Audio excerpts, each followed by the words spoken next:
Não, peraí.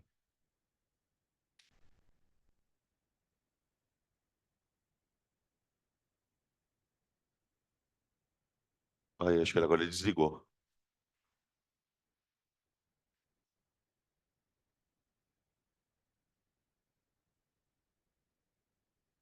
Então, o recado sobre a oficina hoje, pessoal, é que nós vamos destinar a oficina para correção do simulado, né? Como eu havia comentado com vocês. Só que vai ser 100% online, tá? Então, o que que eu vou fazer? Quando der 2h30, mais ou menos, eu vou enviar o link para vocês, no grupo. Vocês acessam. E eu também não vou estar aqui, eu vou estar em casa. Vou dar essa aula de casa. E aí depois eu deixo guardado e disponibilizo para vocês também, tá bom? Se você não conseguir assistir a aula, tá? Eu separei todos os exercícios de física e de química, todos. Ontem eu peguei a prova, fui pegando as questões e fui cortando, né? E separei e fiz uma apresentação para a gente poder resolvê-las. Pode ser que algumas questões vocês tenham mais dificuldade ou menos, mas a ideia, gente, é que vocês entrem lá na live e peçam as questões que vocês tiveram mais problema. Eu vi que caiu bastante questão de eletricidade, né? Caiu, não caiu ótica. Eu vi uma questão super difícil de química, que tinha lá uma questão, uma molécula orgânica, para você saber se a carga dela era positiva ou negativa. Então, assim, de maneira geral, achei que tinham questões bem difíceis. Tinha algumas que estavam mais tranquilas. Caiu bastante ondulatória, para variar, né? Mas uma prova bem teórica, bem com pouca conta. Então, eu acho que vai ser uma oportunidade interessante para quem está com dúvida no simulado ou achou que a pontuação podia ter sido melhor, a gente discutir as questões. Até porque tem muita questão ali que vocês não viram ainda, né? Então, por exemplo, eu vi muitos alunos falando: ah, professor, eu não lembrava muita coisa sobre circuitos, sobre resistência, então acabou que isso acaba ficando um pouco difícil da gente resolver mesmo, tá? Então, a ideia é que dentro da resolução, na medida do possível, eu faça algumas explicações sobre os temas, né? Então, por exemplo, se um tema a gente não viu, eu dou uma explicadinha no tema, resolvo a questão e isso já vai trazendo alguma clareza para vocês, tá bom? O que que eu pretendo? Se der certo, se vocês curtirem a ideia de corrigir o simulado, eu pretendo fazer isso todas as outras provas, tá? Para partir da terceira prova. Beleza? Então é isso. Gente, vamos começar o assunto solução. O assunto solução, dentro da prova de química, é um dos assuntos que cai com maior frequência. Não só no Enem, como também nas questões de vestibulares tradicionais. Geralmente, quando cai questões de soluções, ou a questão trata da ideia de concentração, questões envolvendo concentração, ou questões envolvendo titulação, que é um assunto, a titulação, que a gente vai discutir no final das soluções, ela mistura estequiometria com concentração. Então, costuma ser um assunto difícil também, tá? Para chegar na parte de concentração, a gente vai ter um caminho para poder construir aqui. E eu queria começar esse caminho para a gente tentar definir o que que é uma solução, afinal. A gente pode definir uma solução assim, ó, gente. Solução é qualquer sistema homogêneo. Então, lembrando, né, quando eu falo em sistema homogêneo, a gente está falando de sistema de uma fase só, né? Constituído por pelo menos dois componentes. Constituído por pelo menos dois componentes.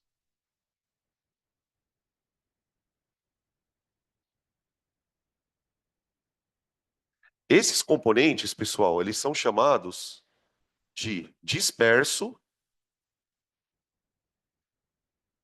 e dispersante,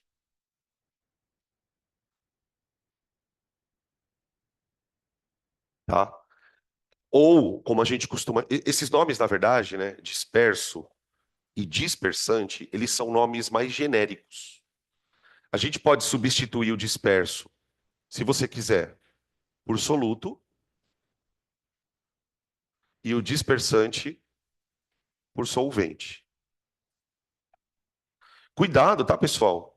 Embora a gente trabalhe no vestibular muito mais com soluções líquidas, nem sempre o solvente tem que ser líquido. A gente tem exemplos de solução de tudo quanto é estado físico, tá?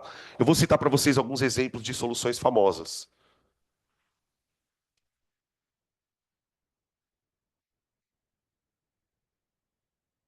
E aí eu vou citar três exemplos, um de cada tipo, bem diferentão, para vocês entenderem que solução é uma coisa muito maior do que um sistema líquido, porque normalmente a gente pensa mesmo num sistema líquido. Eu tenho soluções gasosas, eu tenho soluções líquidas e tenho soluções sólidas. É bizarro, mas tem. Porque, assim, para você definir o que é uma solução, gente, basta você entender que qualquer sistema homogêneo é uma solução. Então, a gente até, inclusive, a gente pode pensar que sistema homogêneo é praticamente um sinônimo de solução, tá? Então, sistema homogêneo formado por gases. Vou citar aqui o ar atmosférico,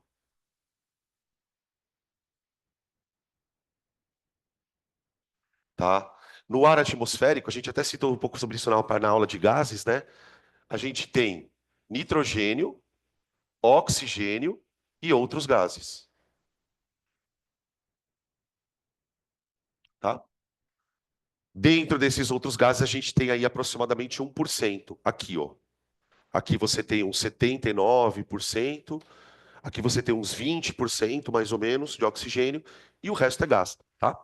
Obviamente, quando eu falo que o ar atmosférico é uma solução, eu estou desconsiderando as partículas sólidas, poeira, fuligem, tá? Porque se a gente colocar poeira na história, o ar passa a não ser mais homogêneo, né? Tá? Solução líquida, eu vou colocar aqui a lágrima. Pronto, a lágrima. A lágrima é uma solução líquida. O soro fisiológico, por exemplo, tá? E soluções sólidas, a gente pode citar como exemplo, gente, o que a gente chama de ligas metálicas. Ligas metálicas, tá? As ligas, ou esse termo liga que a gente usa, se refere a uma mistura homogênea de metais. Então você tem algumas ligas famosas aqui. Eu vou citar o bronze, eu vou citar o latão,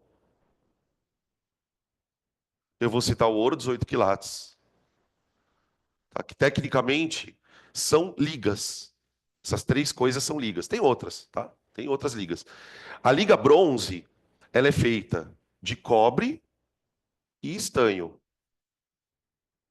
Geralmente você tem aí uns 60 e poucos por cento de cobre e uns 30 e poucos por cento de estanho, tá? Para você conseguir misturar dois sólidos a ponto deles ficarem homogêneos, né, de uma fase só, você precisa fundir. Então eu derreto o cobre, derreto o estanho e misturo, aí sim na proporção que eu quiser, tá? O latão é uma liga menos valorosa. Ela é feita de cobre com zinco. Cobre com zinco, tá? O cobre é um metal mais ou menos nobre, né? Não é tão nobre assim. O estanho também é um metal mais ou menos nobre. Já o zinco não. O zinco é um metal mais barato e menos nobre, tá? A qualidade dele não é tão boa. Aí no ouro 18, que é o ouro que é usado para confecção de joias, né? A gente usa um pouquinho de cobre, tá? O objetivo aqui, na verdade, é aumentar a dureza do ouro. O cobre, ele aumenta a dureza do ouro. O ouro é um metal muito mole. Vocês sabiam que tem metal que a gente corta com faca? Curiosidade, isso nada a ver com a aula. Por exemplo, sódio, Na, ele é um metal super mole. Você consegue pegar uma faca e cortar. O sódio é assim, o cálcio. O ouro, ele é um pouco mole, mas não a ponto de você acordou lá. Acordou. Pontual, né? 8 e, que horas são? 8h15, é isso? 8h15, imaginei. Às 8h15. Pode ficar tranquila que sábado eu te acordo, tá? Se você não acordar, eu te ligo lá. Tá? O ouro, gente, é um metal tão mole que se você pegar, por exemplo, uma barra de ouro e fizer uma força assim com ela, você consegue facilmente dobrar ela. Então, para fazer joia ruim, os caras põem o cobre ali, tá? Uma porcentagemzinha pequena, ok? Eu citei isso, gente, só para que vocês entendam que a ideia de solução é uma ideia maior do que pensar num líquido e um sólido dissolvido, tá? Beleza. Eu vou destacar, óbvio, essas soluções aqui. As líquidas. Para mim, essas vão ser as que importam. Porque o vestibular pede mais sobre essas, tá? Uma outra coisa que a gente precisa definir é o conceito de solubilidade. Uhum. Solubilidade. Porque a questão é a seguinte, pessoal. Se eu estou definindo solução como sendo uma mistura homogênea, eu parto da premissa de que quando eu misturo as duas coisas, elas precisam se dissolver uma na outra. E essa propriedade de uma substância conseguir se dissolver na outra, eu chamo de solubilidade. Então, a solubilidade, vamos definir ela aqui, ó, é a capacidade, deixa eu escrever maior aqui, a capacidade de um dado soluto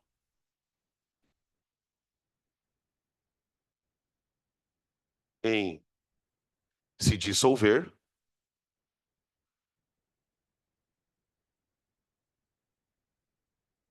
em certo solvente.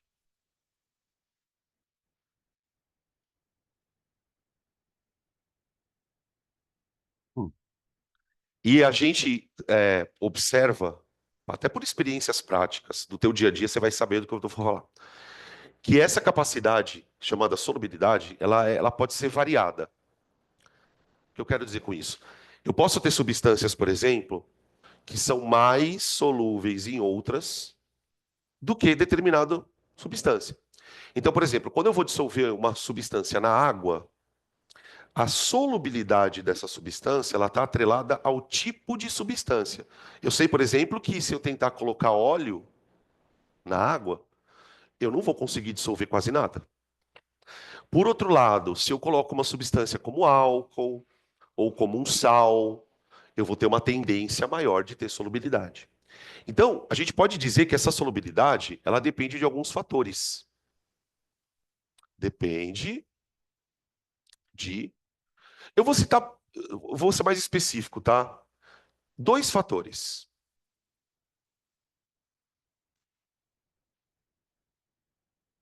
O primeiro fator, gente, é o que eu chamo de polaridade entre as moléculas.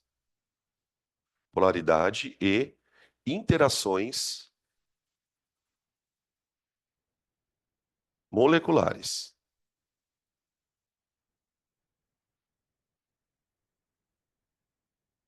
Tá? Esse aqui é um tema, gente, interação molecular, que é muito difícil você imaginar que não vai aparecer uma questão das provas. Porque quando eu estudo interação molecular, eu consigo explicar polaridade, solubilidade, ponto de fusão, ponto de ebulição. Eu consigo explicar por que que uma determinada substância é mais volátil do que a outra. Então, a parte de interações moleculares é uma parte bem importante. O que que a gente sabe, pelo menos por enquanto, né, para a gente não aprofundar muito nesse tema ainda? As interações moleculares, como a gente já falou em algumas vezes, são formas que as moléculas têm de se atrair umas às outras.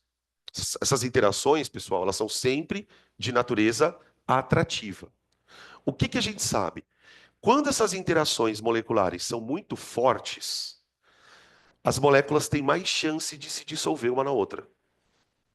Por outro lado, se as interações moleculares são mais fracas, essas moléculas têm menos chance de se dissolver. E o que que determina se uma interação molecular vai ser forte ou fraca? Tem uma frasezinha que a gente gosta de usar, que é essa daqui, ó.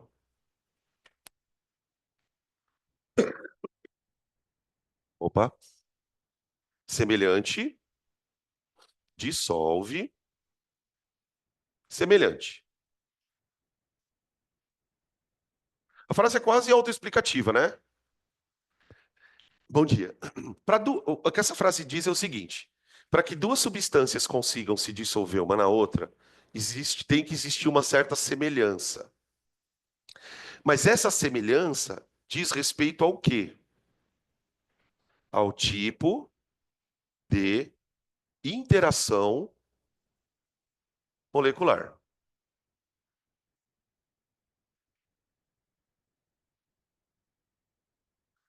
O tipo de interação molecular. Tá. E daí, Danilo, o que isso quer dizer na prática? Isso quer dizer o seguinte: quando uma molécula se aproxima da outra, vai existir uma espécie de interação molecular. Para essa interação ser bem sucedida, as moléculas precisam compartilhar por isso daí é termo semelhança, né? As moléculas precisam compartilhar do mesmo tipo de interação. Explico melhor. Por que que a água e o álcool são extremamente solúveis um no outro? Então, por exemplo, aqui eu tenho a molécula de metanol, aqui eu tenho a molécula de água. São moléculas diferentes. Uma é orgânica, a outra é inorgânica. Só que tem um detalhe. As moléculas de água, elas interagem entre si pela interação chamada ponte de hidrogênio, ou interação chamada ligação de hidrogênio. O álcool, ele também exerce esse tipo de interação. As moléculas de álcool, elas conseguem interagir entre si através da ponte de hidrogênio. Então a gente diz assim, bom, se a água estabelece ponte de hidrogênio e o álcool estabelece ponte de hidrogênio, como eles são semelhantes no tipo de interação, ocorre uma solubilidade ali, tá? Agora, se eu pegar, por exemplo, uma outra substância, né? Então aqui você tem uma semelhança no tipo de interação chamada ligação de hidrogênio. Gente, se você não lembra o que é uma ligação de hidrogênio, por que que ela tem esse nome, calma que a gente vai chegar lá, tá? Não dá para a gente falar tudo de uma vez só. O que você precisa lembrar é que existe uma interação chamada ligação de hidrogênio, que é super famosa, e essa interação ela é uma interação responsável por duas substâncias se dissolverem. Agora, não é só quem faz ponte de hidrogênio que dissolve. Eu não sei se vocês vão lembrar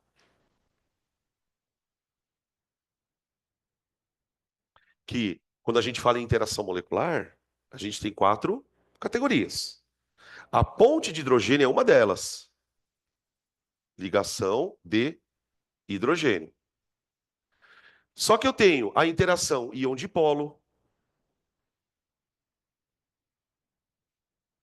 Inclusive, a gente falou sobre ela na aula de ontem, quando a gente foi resolver a questão de solvatação, lembra?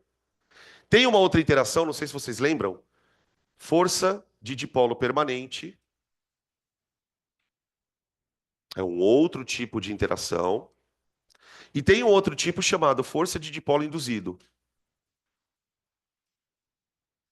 Então, por exemplo, qual que é a moral da história? Para uma molécula que faz ponte de hidrogênio se dissolver, a outra molécula, que seria o solvente, ela precisa fazer ponte de hidrogênio também. Se uma molécula interage por dipolo permanente, ela vai se dissolver com uma outra molécula que faz dipolo permanente.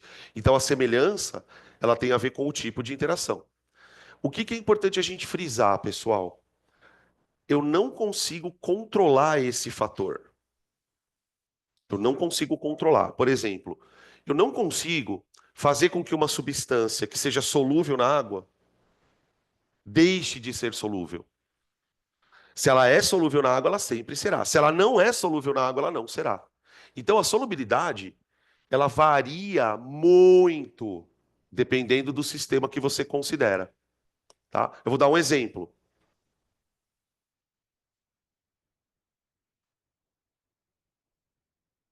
Solubilidade do etanol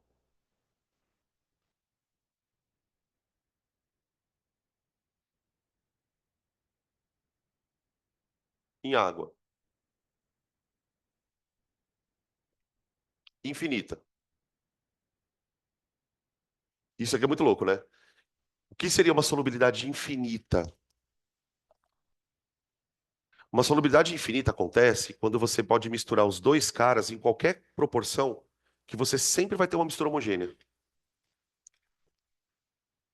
Álcool e água é um sistema que você pode ter mais álcool do que água, mais água do que... Não importa que proporção você pense, você vai ter sempre uma solução, um sistema homogêneo. Agora, existe um outro álcool, não sei se vocês já ouviram falar, solubilidade do octanol. Octanol em água. Zero. Ele é praticamente insolúvel. Praticamente insolúvel. Percebe uma diferença? Ó, e os dois são álcoois, tá? Pela terminação, os dois são álcoois. Eu não vou ficar discutindo muito por que que um é muito solúvel, por que que o outro é pouco solúvel, porque a gente vai discutir mais pra frente.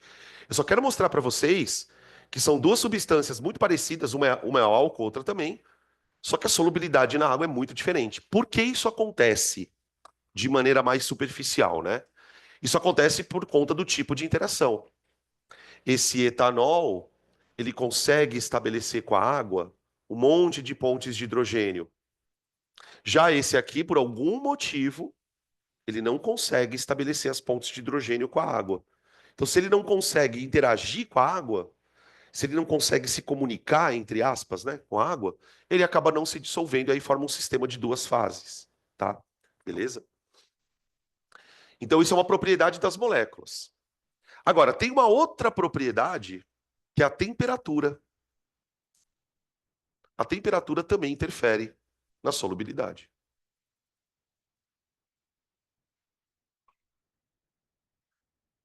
Tá? A temperatura, acho que é o exemplo mais prático da gente entender como a solubilidade de uma coisa pode variar. Eu tenho substâncias, vou pegar um caso de uma substância que todo mundo tem em casa, que é o açúcar. O açúcar, que é a sacarose, né? Ele é bem solúvel na água. Então, se você vai adoçar um cafezinho, você põe o açúcar, você vai adoçar um suco, uma limonada, você põe açúcar, e aí por aí vai. Só que se você já reparou, não sei se já percebeu isso, o açúcar ele é muito mais solúvel em água quente do que em água fria. Eu consigo dissolver mais açúcar quando a água está quente do que quando a água está fria, ok?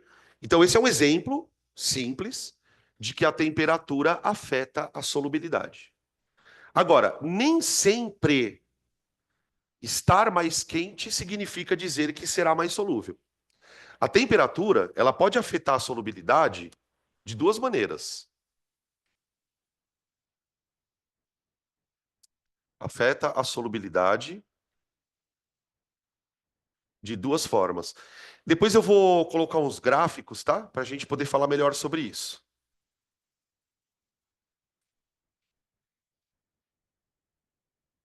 De maneira geral, você tem dois comportamentos. O primeiro comportamento é quando aumenta a temperatura,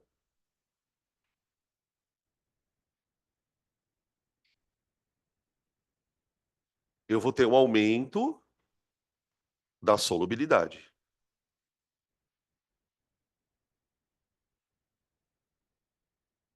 que é o caso do açúcar. Tá? A maioria das substâncias químicas obedece a esse padrão. Não sei se vocês já viram, porque talvez a geração de vocês não tenha visto.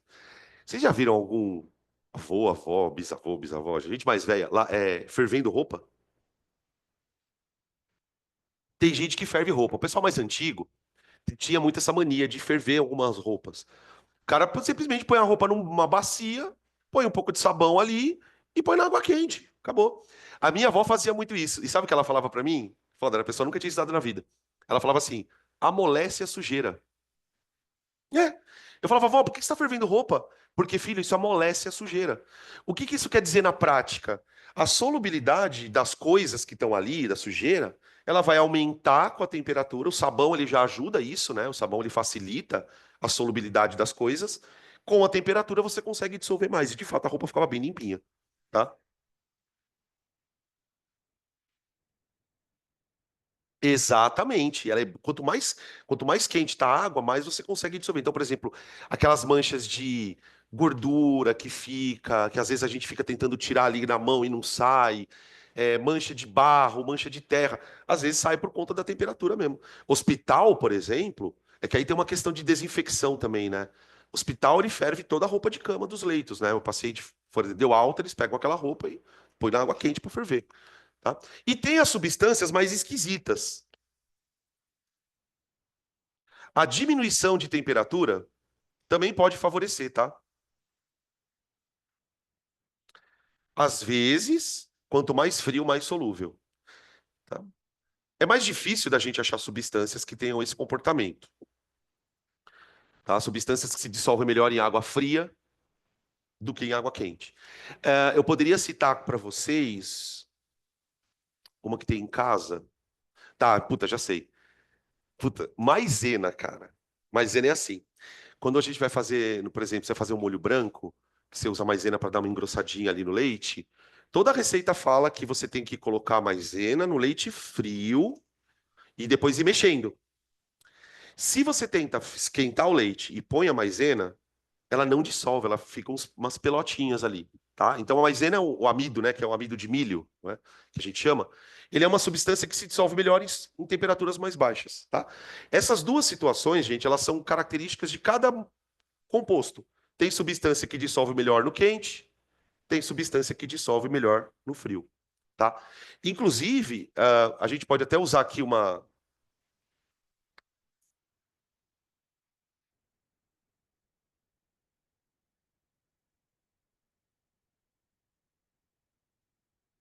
Isso aqui é uma coisa que os vestibulares adoram.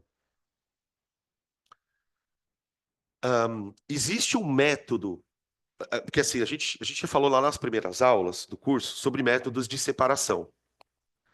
E teve um método que a gente não falou na aula, mas ele é um método que tem caído bastante em vestibulares, um método de separação que se baseia nessa propriedade aqui. Método de separação que se baseia na diferença de tempo de solubilidade. Esse método, ele se chama recristalização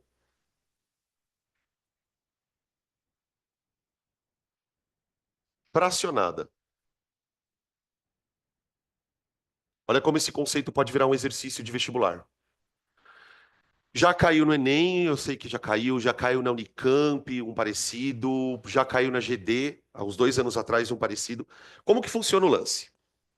Imagina que você tenha duas substâncias A e B.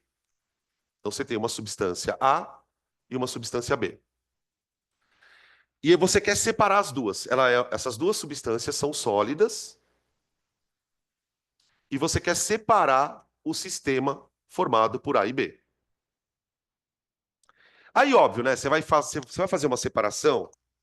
Por exemplo, imagina que você está no laboratório, o cara chega para você com um potinho lá e fala assim: ó, tem duas substâncias aqui dentro, fulano e beltrano.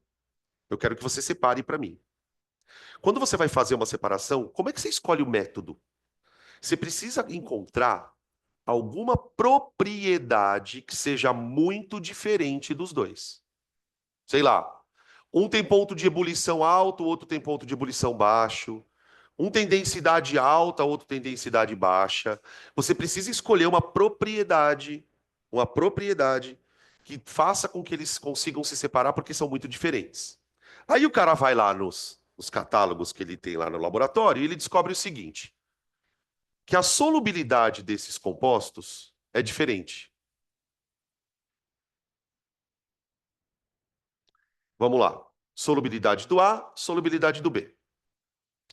Vamos imaginar que a solubilidade dos dois foi medida em água quente e em água fria. Em água fria. Tudo bem? Vamos supor que a substância A ele seja solúvel em água quente e também seja solúvel em água fria, tá? Quer ver uma substância que é assim? Ela é super solúvel em quente e fria? O sal. Sal. Sal é assim. Você dissolve quase a mesma coisa em água fria e água quente. Tá. Só que o outro cara, o cara que ele também tá lá junto, ele é solúvel em água quente e insolúvel em água fria. Então, tipo, por exemplo, esse cara aqui, ó, ele se enquadraria nesse ponto aqui, ó. Aumenta a temperatura, aumenta a solubilidade. Ok? Aí o exercício te dá essa situação e fala assim: separa para mim.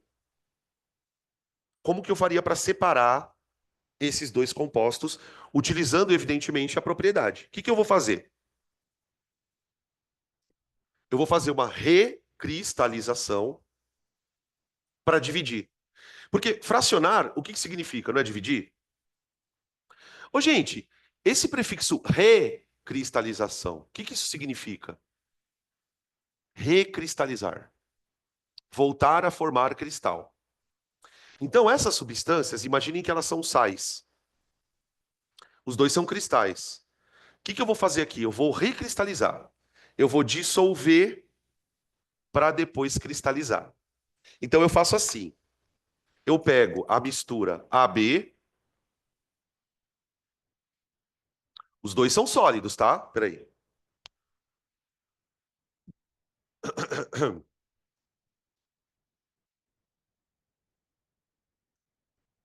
A, sólido, B, sólido. Tá. Aí eu vou fazer o seguinte, eu vou tacar água quente aqui. A hora que eu tacar água quente, os dois vão se dissolver, certo? Então eu vou fazer isso aqui, ó. Eu venho, ponho aqui água quente. Professor, mas se você colocar água quente, você não vai separar nada. Calma. Ó. Quando eu colocar água quente, de fato, eu não fiz merda nenhuma. Eu só dissolvi os dois. Porque afinal de contas, os dois são solúveis em água quente. Agora eu vou recristalizar. É aí que vem a história do recristalizar. Só que eu vou recristalizar apenas um deles. Por quê? Na água fria, o A ele continua solúvel, mas o B não. Então o que que eu faço aqui? Eu pego esse sistema, né? Imagina que isso aqui está num frasco. Então eu peguei os dois carinhas estão aqui dentro, né? O A e o B. Eu vou lá e taco água quente. Taquei água quente, dissolveu. Aí eu pego isso aqui agora e coloco dentro de um banho de gelo e vou misturando e deixo. Conforme eu colocar isso aqui num banho de gelo, a temperatura começa a baixar. O que que vai acontecer com o A quando a temperatura começar a baixar? Nada. Ele é solúvel na água fria, ele continua lá. Agora o B não. A hora que você começa a baixar a temperatura, o B ele começa a virar cristal de novo. Ele se recristaliza. Então eu vou colocar aqui um banho de gelo, um banho de gelo, tá? O que que esse banho de gelo faz? Ele mantém o A aquoso, só que o B agora virou sólido. Oi.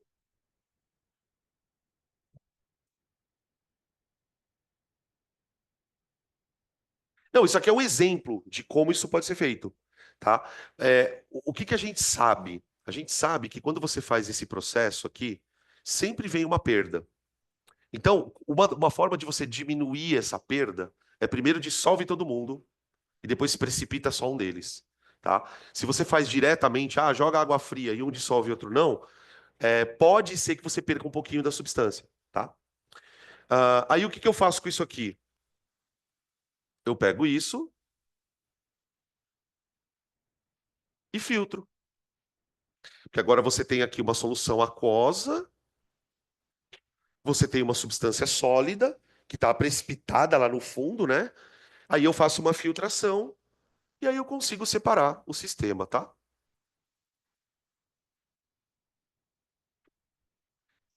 Aí eu tenho o sólido, que seria o B, no estado sólido, tá? E o A dissolvido na água. Se você quiser tirar a água daqui, você evapora a água. Esquenta de novo, a hora que a água evapora, você faz uma separação, tá? Beleza? Tem uma questão da insulina na apostila que vai mexer com isso, tá? Quando vocês forem fazer as questões de casa, vai ter uma questão que vai falar sobre cristalização. Ok? Até aqui, beleza? Temos um problema aqui ainda. Então, a solubilidade depende das interações, beleza? E a solubilidade depende da temperatura, beleza? Como é que a gente expressa essa solubilidade? Ela tem um valor. Então, vamos falar sobre isso agora. Sobre como que a gente expressa a solubilidade.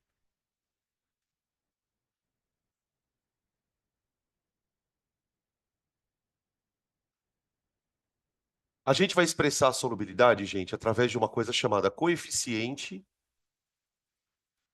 de solubilidade.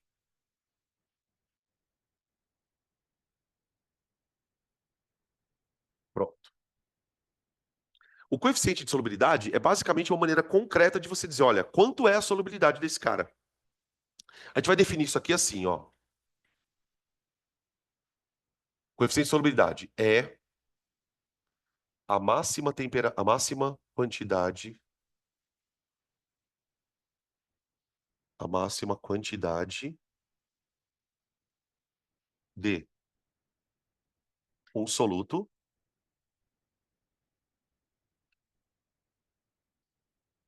em se dissolver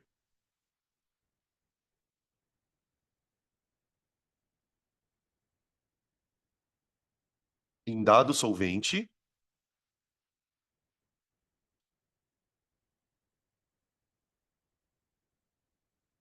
Deixa eu ver. A máxima quantidade de um soluto. Tá errado, tá vendo? Eu tava errado. Que se pode dissolver. Que se dissolve. Agora ficou melhor. Em dado solvente, numa temperatura específica. Se você olhar para essa frase, você vai enxergar que tem três coisas de. Tem três indicações aqui. Vou exemplificar. Ó. Eu vou dizer no coeficiente quanto de uma substância se dissolve em outra numa certa temperatura, tá? N- uma coisa importante, tá, pessoal? Esse coeficiente, ele vai entrar na sua vida, no exercício, como um dado do problema. O exercício vai te dar esse dado e vai te fazer alguma pergunta sobre isso, tá? A gente vai vamos explorar aqui o que que ele pode perguntar, tá? Eu vou dar um exemplo aqui, só para a gente fazer umas contas.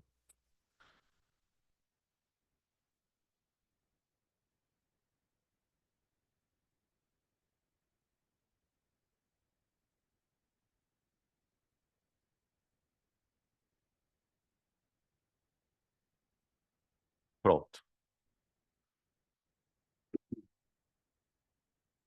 Esse xizinho aqui, tá, pessoal? É o exemplo de uma substância, sei lá, imagina aqui açúcar, tá?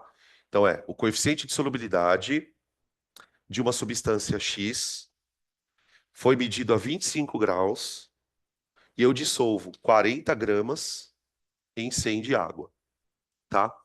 Essa quantidade de 40 gramas, pessoal, é uma quantidade máxima.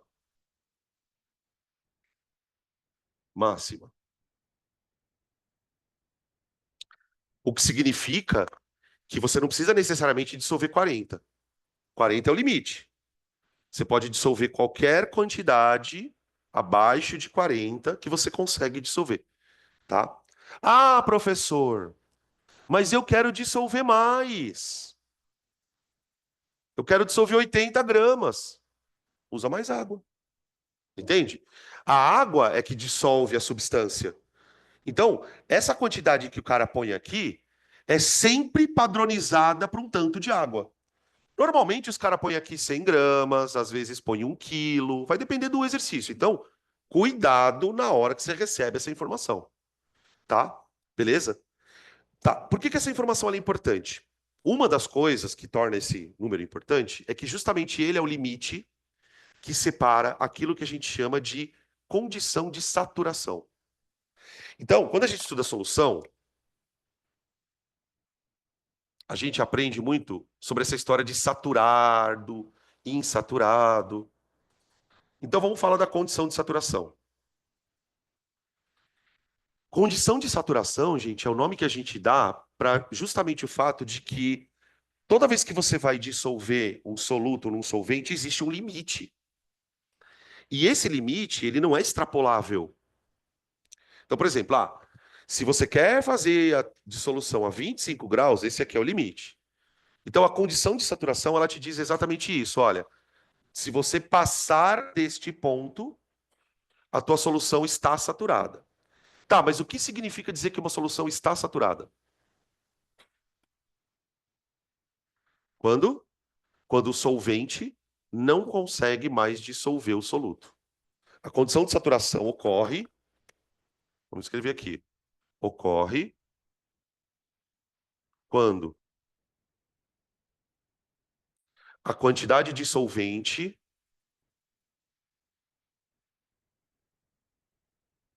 de solvente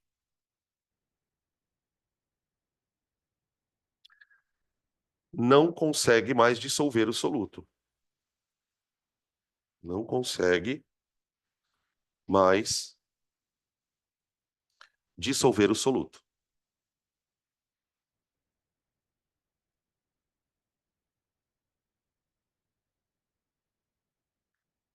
tá? Ou seja, esse número é o limite que separa uma solução saturada de uma não saturada, tá? Todo mundo entende o termo não saturado? O que é uma solução não saturada? Que ainda não atingiu o limite. É basicamente isso, né? Vamos pegar uns exemplos aqui.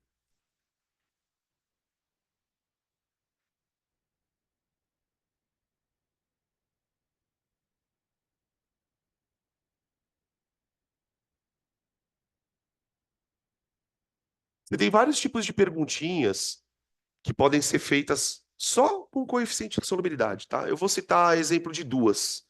Tipo, duas formas de você manipular esse número, tá?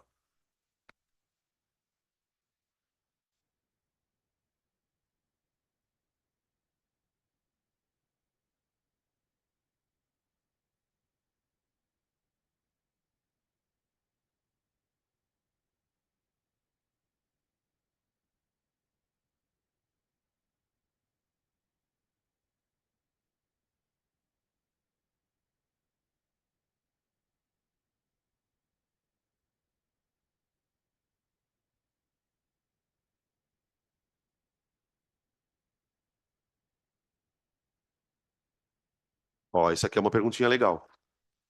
Eu vou usar isso aqui como exemplo, tá? Ó. Então imagina um exercício de vestibular assim, ó. Considere uma substância X, cuja solubilidade em água a 25 graus está expressa conforme o coeficiente abaixo. Aí ele vai me dar o coeficiente. A partir dessas informações e dos seus conhecimentos em soluções, a quantidade de X dissolvido em 2,8 quilogramas de solução saturada é? Bem cara de Enem, né? Então a pergunta é essa, ó. Eu tenho um pote que tem 2,8 quilogramas de uma solução saturada. Ou seja, eu peguei o X, peguei água, saturei. A minha solução inteira, ela pesa 2,8 quilos. Eu quero saber quanto tem dentro desses 2,8, quanto tem do X. Dá uma pensadinha. Como que a gente poderia utilizar esse número para resolver uma pergunta como essa? Dá uma pensada aí. Eu sei que eu consigo dissolver 40 gramas do X a cada 100 gramas de água. Eu também sei que a minha solução inteira, ela pesa 2,8 quilos. E se ela está... Por que que essa informação ela é importante, né? Por que que é importante o exercício falar que a solução está saturada, gente? Para que você consiga pensar assim, bom, se a solução está saturada, é porque existe 40 gramas de sal, ou sei lá, do X, né? Para 100 de água. Então, assim, dizer que a solução está saturada é uma forma de dizer para você, olha, usa isso aqui, tá?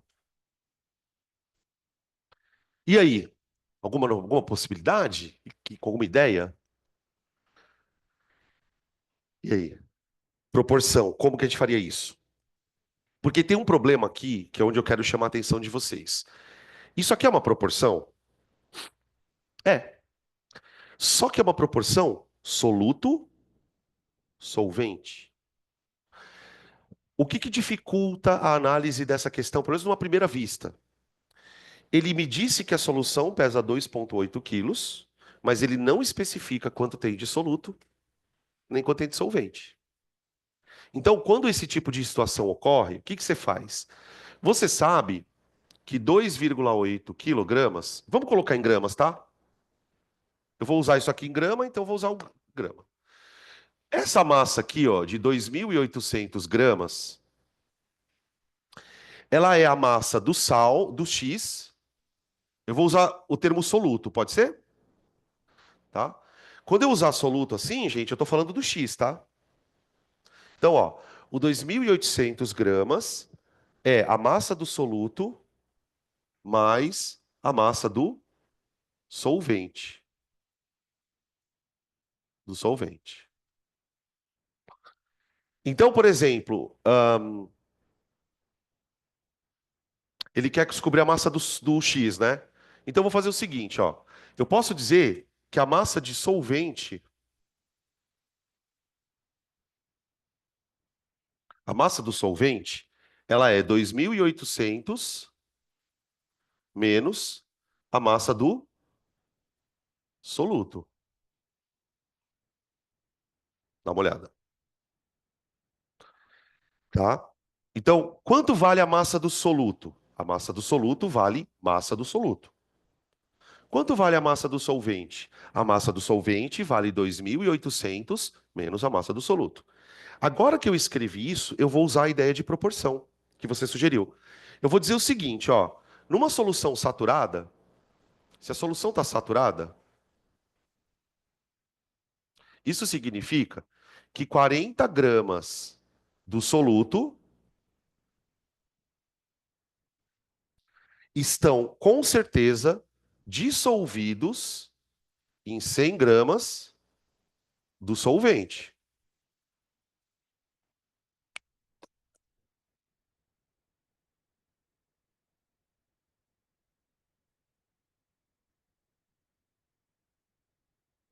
Certo? E agora? Agora eu completo a regra de 3.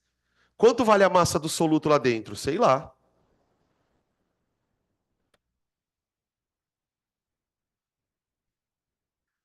Mas quanto que vale a massa do solvente? A massa do solvente vai ser 2.800 menos a massa do soluto. Se você não quiser escrever massa do soluto, põe só X, tá, gente? Fica mais fácil, tá? Chama um de X e um de Y, enfim, tá? Tudo bem? Vê se faz sentido isso. Agora eu multiplico em cruz. Então fica 100 vezes a massa do soluto igual. Vai, vocês, me ajuda. Ajuda, ajuda, ajuda, ajuda. 40 vezes essa monstruosidade aqui. 40 vezes 2.800 menos M soluto.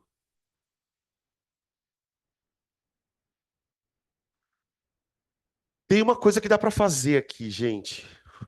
Quem é bom de matemática aí, vai, me ajuda. Tem uma coisa que dá para fazer antes da distributiva. Corta esse zero aqui, ó, com esse aqui. Divide os dois lados por 10, né? Isso que eu tô falando. Esse negócio de cortar zero não existe, né? Vocês estão ligados. Quando você corta o zero, na verdade é como se você estivesse dividindo aqui por 10 e dividindo aqui por 10. Porque aí fica um pouco menor a conta. Aí fica 10 vezes a massa do soluto igual a tchaf, tchaf. 20, puta. Por 2 dá 5.600. Então dá 11.200. É isso? Menos 4M soluto.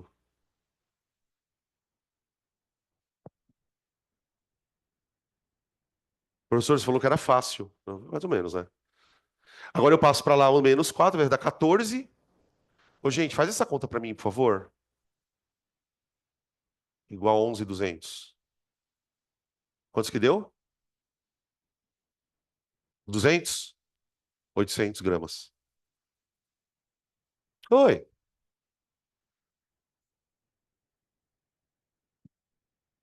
Também dá. Também dá. Tem uma outra forma de fazer isso.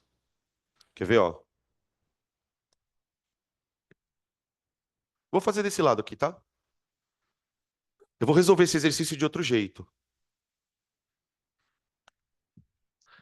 Pela minha experiência de professor, esse jeito que você enxergou não é todo mundo que enxerga pela primeira vez, assim. Por isso que eu fiz esse outro jeito aqui. Aí eu falei assim, eu vou fazer desse jeito. Se ninguém falar nada, eu toco o pau. Mas como você falou, eu vou fazer. Ó, para quem não gosta de fazer muita conta, porque assim, esse exercício ele tem um problema, do jeito que eu fiz ele aqui. Olha a conta chata que você teve que fazer. E por que que você fez? Por que que esse exercício ficou chato de resolver? Porque a gente fez uma regra de três usando soluto, solvente, não é? Como a gente não tinha o soluto e o solvente, a gente teve que fazer essa merda aqui. Aí, na hora que você põe isso aqui na regra de três, isso vira uma bagunça. Uma outra maneira de você fazer a questão é, ao invés de você fazer a regra de três do soluto com o solvente, você faz do soluto com a solução. Veja só, forma mais rápida.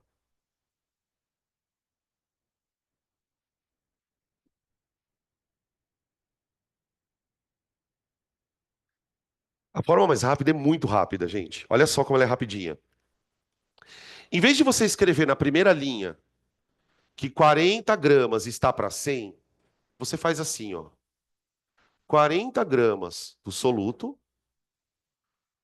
estão presentes em 140 gramas da solução inteira. Vê uma coisa, pessoal. Quando eu faço essa regra de 3 aqui, ó, eu estou usando o coeficiente. Só que eu estou usando o coeficiente de uma forma um pouco diferente. Em vez de eu falar que tem 40 em 100 de água, eu falo que tem 40 em 140 de tudo, tá? Por que que fica mais prático? Porque aí a pergunta é a seguinte, né? Qual é a massa de soluto presente em 2.800? Olha como fica rápido, tá? É só uma regrinha. Aí aqui ainda dá para fazer aquela gambiarra, né, da estequiometria, ó. Daqui para cá eu multipliquei por 200 ou é 20? 20, né? 20. Então daqui para cá vira 20 também, aumenta 20 vezes. Tá vendo? Por isso que deu lá os 800 gramas, tá? Então a massa de soluto, 800 gramas, tá?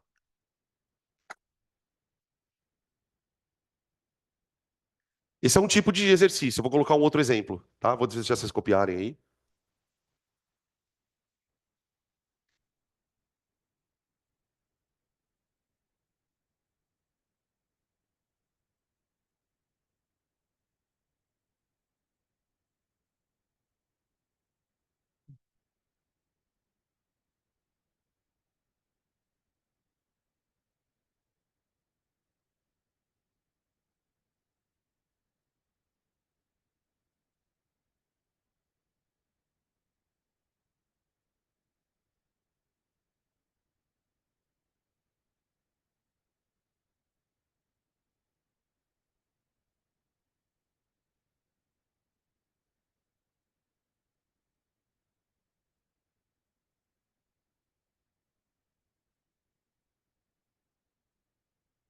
Esse aqui é mais fácil, eu acho.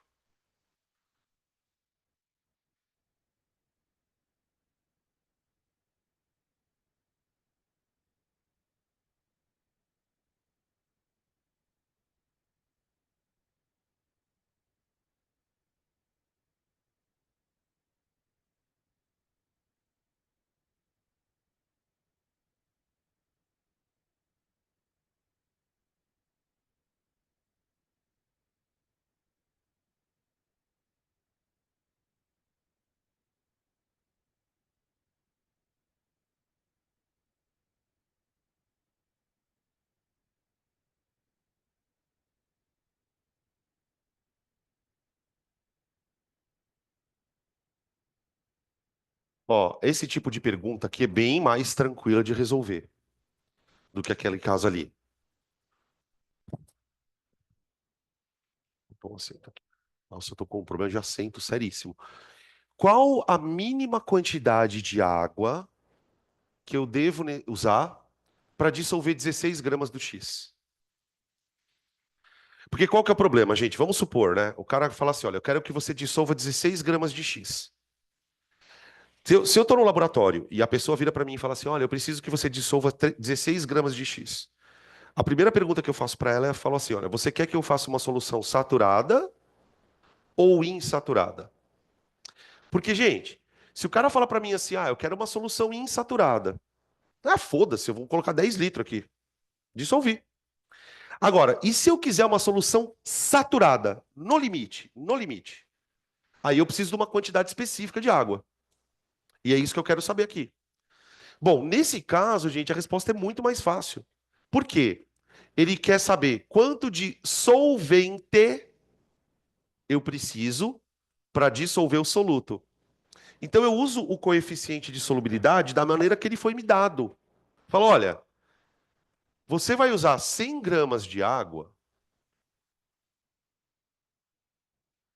para saturar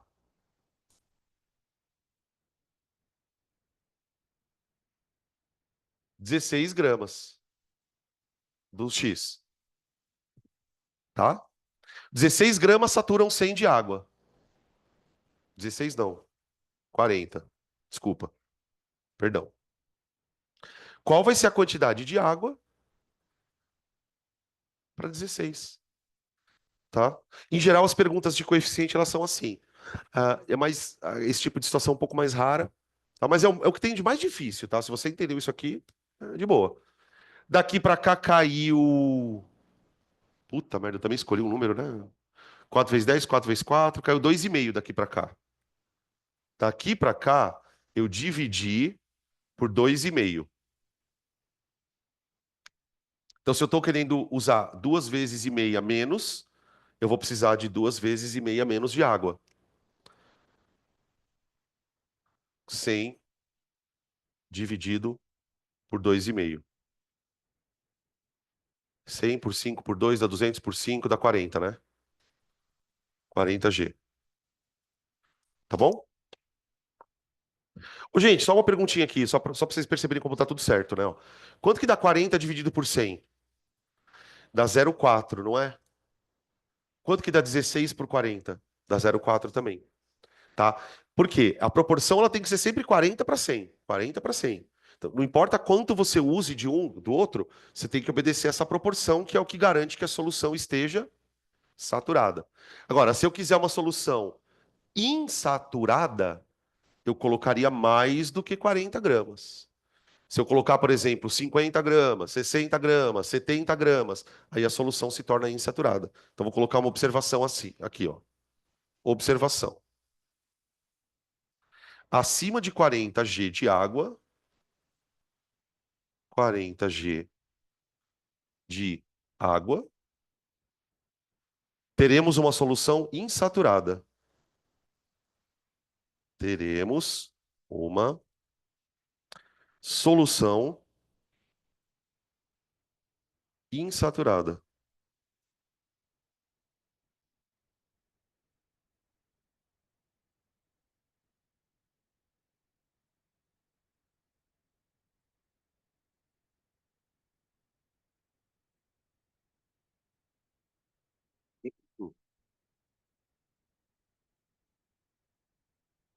Beleza até aqui? Vamos falar um pouquinho da temperatura.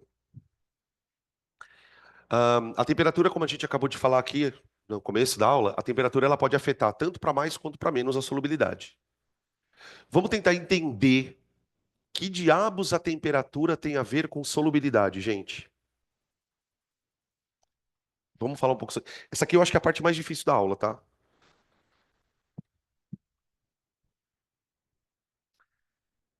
Por quê? Para explicar isso aqui, eu vou ter que dar um spoilerzinho sobre equilíbrio. E é um assunto que a gente vê lá no final do ano. Vamos lá. Relação solubilidade e temperatura. Relação solubilidade temperatura.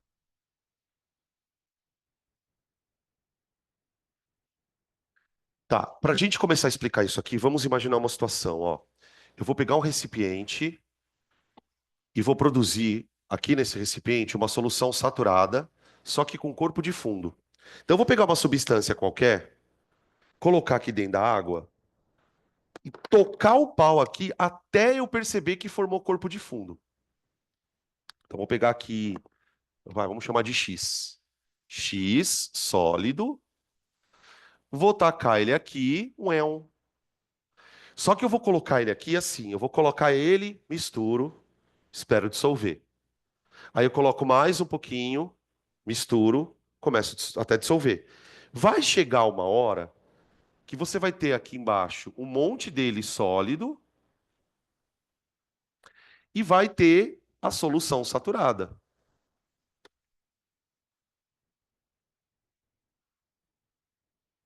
ok?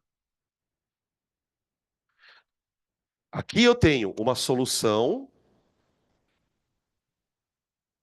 saturada com corpo de fundo.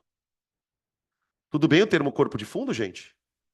Ou precipitado, corpo de chão, o pessoal chama também. Aí. Muito bem. Se você ficar olhando para isso aqui, você pode fazer isso na sua casa, pega açúcar, taca no copo, percebe que formou um corpo de fundo, você vai ficar olhando aqui, você não vai ver nada.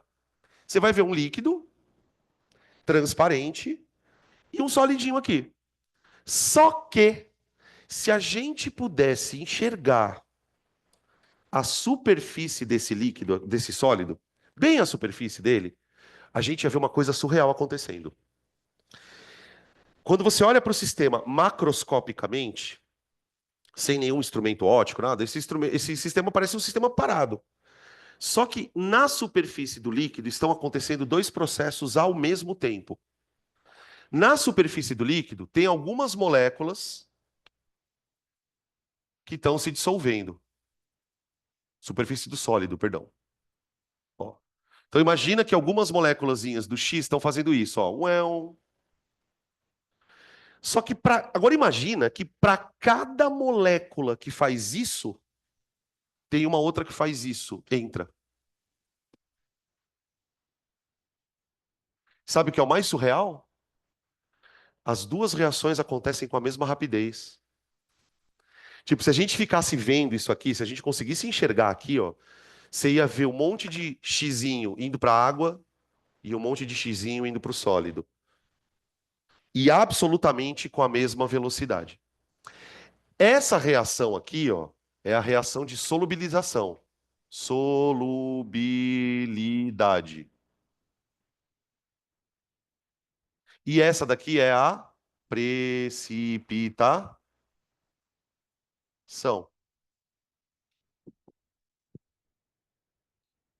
Se você deixar isso aqui quietinho, essas duas reações vão ficar acontecendo para sempre. Para sempre, com a mesma velocidade. Quando essas reações acontecem com a mesma velocidade, a gente chama isso de equilíbrio. O equilíbrio é um tipo de sistema, na verdade não é um tipo de sistema. O equilíbrio é um tipo de fenômeno onde duas reações acontecem com a mesma, absolutamente com a mesma velocidade, tá? Isso traz uma situação muito curiosa, porque se a todo momento tem molécula de X dissolvendo, mas a todo momento tem molécula de X precipitando, se isso acontece com a mesma velocidade, essa quantidade de X aqui ela permanece inalterada. Uma coisa muito louca. Embora o X esteja sendo consumido e produzido ao mesmo tempo, a quantidade dele aqui não se altera porque existe um equilíbrio, ou seja, existe uma rapidez igual nas duas. Só que se você já ouviu falar disso, você também já deve ter ouvido o termo deslocar. O que é deslocar um equilíbrio, gente? Alguém lembra? De maneira geral, tá? Não precisa ser detalhado. Por exemplo, eu quero deslocar esse equilíbrio. O que significa isso?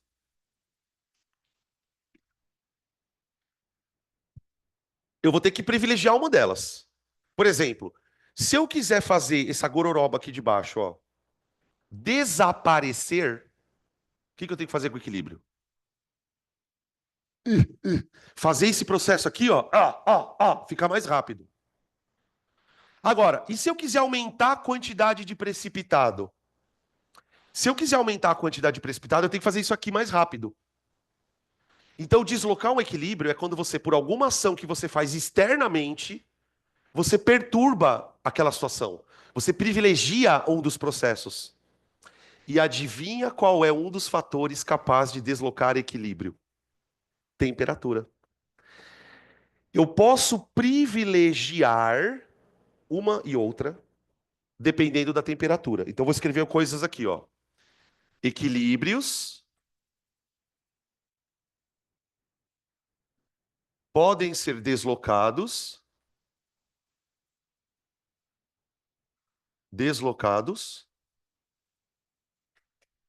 mudando a temperatura.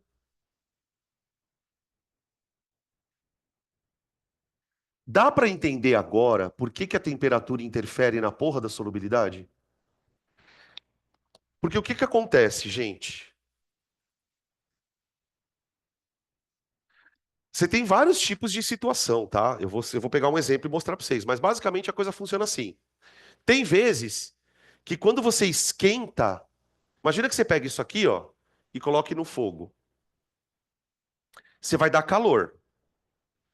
Você vai dar calor, você vai privilegiar uma das duas reações, tá? Ah, mas professor, se eu der calor, eu não vou privilegiar essa reação aqui, ó? Nem sempre.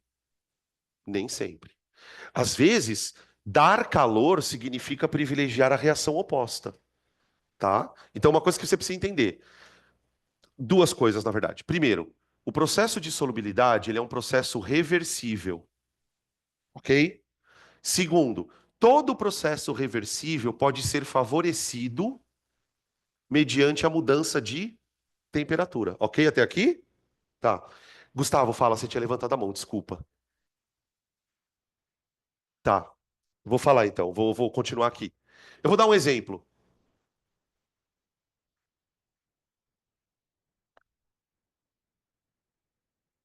Qual? É reversível e eu posso favorecer o processo direto ou inverso mudando a temperatura. Justamente porque ele é reversível. Porque, gente, se o processo fosse irreversível, não tinha como dessolubilizar nada, tá? Agora, quem governa isso é a temperatura. Eu vou dar dois exemplos. Eu falei que ia dar um, mas vou dar dois, foda-se. Exemplos. Professor, mas como que eu vou saber se é melhor esquentar ou esfriar? Aí é que tá. Tudo vai depender de uma coisa chamada entalpia. Professor, mas você nem deu essa aula, foda-se. Vamos devagar que a gente vai aprendendo. O que é entalpia? Vocês lembram? Dá um sinônimo para essa palavra estranha. Calor. Entalpia é sinônimo de calor. Mas não é qualquer calor, não. É o calor de uma reação. Você, por exemplo, se você esquentar o fogo e aquilo ali libera calor, aquela reação, aquilo ali está acontecendo uma reação, está queimando o gás. Então, aquele calor que uma reação está liberando é a entalpia. A gente conhece dois tipos de reações: reações que absorvem calor e reações que liberam calor. Vocês lembram desses nomes? E do Exxon. Percebe quanta coisa você tem que saber? Tá bom. Dá uma olhada nesse exemplo aqui, ó. Eu peguei o fulano no estado sólido, dei calor para o fulano e ele virou aquoso. Então, quando você observa um tipo de reação escrita dessa forma aqui, o que que eu consigo perceber? Que para o X sólido se transformar em aquoso, ele vai precisar de calor, não vai? Então, esse processo de transformar o X sólido em X aquoso, ele absorve calor. Professor, como que você sabe que ele está absorvendo calor? Como que eu sei que ele está absorvendo calor, gente?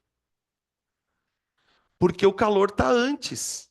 Toda vez que eu escrevo calor no reagente, eu sei que a reação está absorvendo calor. Tudo bem? Então eu digo assim, ó. Ó que legal, agora vai começar a juntar os pontos, tá? A dissolução ou solubilidade, que seria a reação que vai para a direita, ela é endotérmica.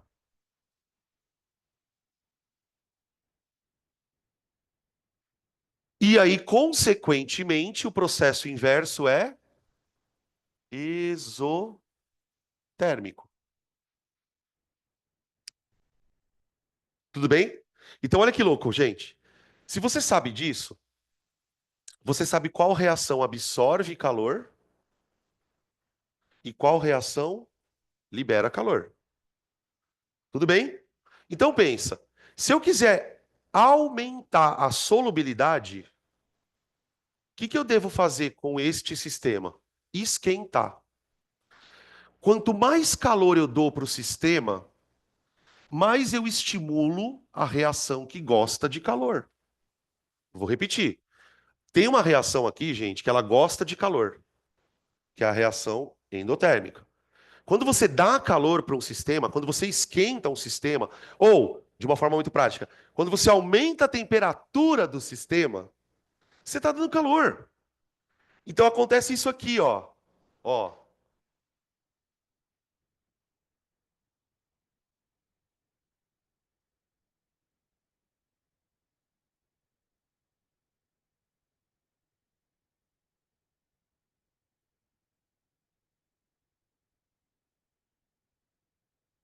ó, gente.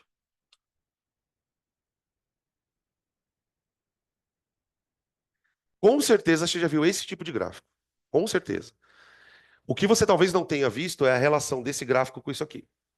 Quando a gente estuda a solução, a gente aprende assim, ó, tem substância que fica mais solúvel quando está mais quente. E a maneira que a gente tem de mostrar isso é apresentar esse gráfico aqui, ó. O gráfico de solubilidade por temperatura. Então, a cada temperatura, você tem um limite. A cada temperatura, você tem um limite. E eu observo que quanto mais quente eu estou, mais solúvel eu fico. Tudo bem? Isso aqui é chamado de solubilidade endotérmica.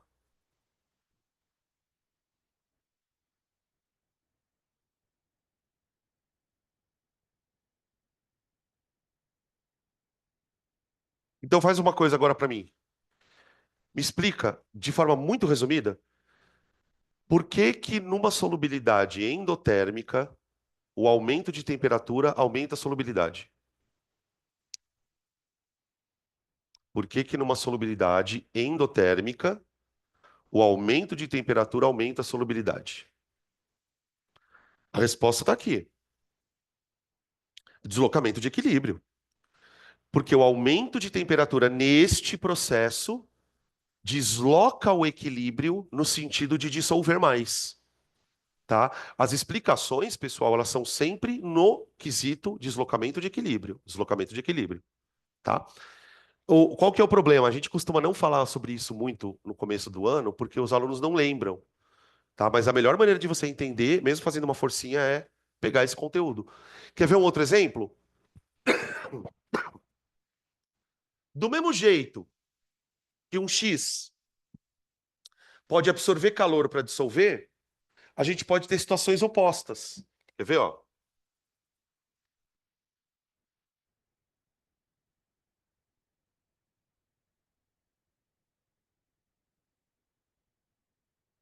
Pode falar, Sara, perdão. Ah, tá. Então, ó, e aí, é por isso que eu falei. Fala, Pedro. Desculpa. O delta H. O delta H. Não tem nenhuma regra para isso. É, por exemplo, você tem sal que é assim e tem sal que é assim. Tem ácido que é assim, tem ácido que é assim. Não tem uma regra, tá? É por isso que isso é bom também, porque não ter regra, né? Porque você não tem que decorar nada. O cara vai te apresentar isso aqui, tá? É, nesse caso, vê se vocês conseguem perceber a diferença no que diz respeito à energia. Aqui, o X libera calor para dissolver. Observa que nesse caso eu estou escrevendo o calor do lado do produto, né? Ó. Toda vez que eu escrevo calor do lado do produto, isso é uma forma de você dizer que a reação está liberando o calor. Liberando. Se aqui ela absorvia, aqui ela libera. Ah, então pera um pouquinho, professor. Então você está querendo me dizer que a reação de dissolução, nesse caso aqui, ó, ela libera calor, ela é exotérmica. E daí, consequentemente, né, o processo de voltar aqui seria endo. Nesse caso, pessoal, se eu quiser aumentar a quantidade dissolvida, o que que eu tenho que fazer? Tirar calor. Tirar calor. Tirar calor. Quanto mais calor eu tiro, mais eu estimulo a reação a produzir mais calor. Tá? Isso é uma coisa muito louca quando a gente estuda equilíbrio, né? O sistema de deslocamento de equilíbrio ele é um sistema que funciona muito na lei da compensação. Tem até uma frase que a gente usa, né? A frase é assim: é o princípio da fuga ante a força. Esse é o nome do princípio. Princípio da fuga ante a força.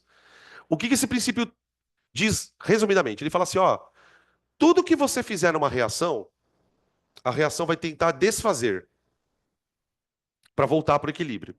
Então, tipo, quando você tira calor do sistema, você está esfriando o sistema, ao tirar calor, o sistema vai entender que ele tem que produzir mais calor. Eu tiro o calor, ele produz mais calor. Só que para ele produzir esse calor, ele vai ter que produzir também quem? Este cara aqui. Então, nesta situação, tirar calor favorece o processo direto. Então, eu vou ter uma situação assim, ó.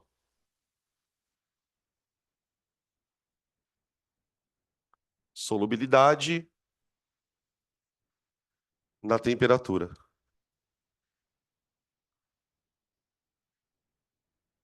Ó.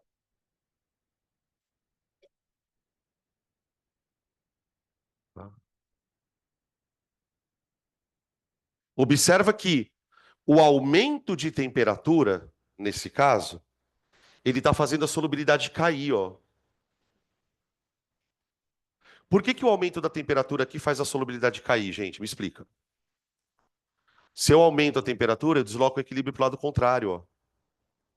Neste tipo de situação, aumentar a temperatura significa deslocar para o lado oposto, tá? O lado oposto é aquele que precipita o composto. Então, quanto mais quente, mais deslocado para o lado precipitado. Quanto mais frio, mais deslocado para o lado não precipitado. Essa daqui é a solubilidade exotérmica.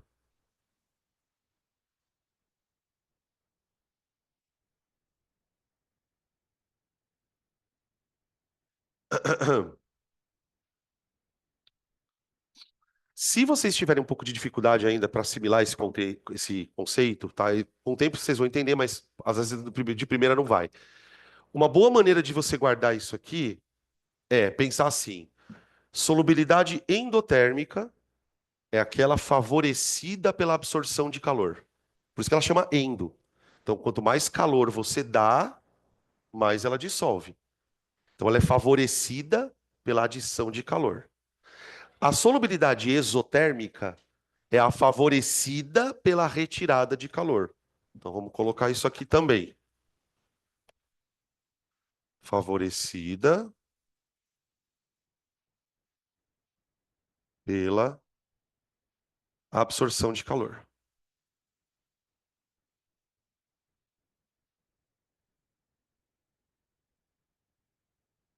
E aqui é favorecida pela perda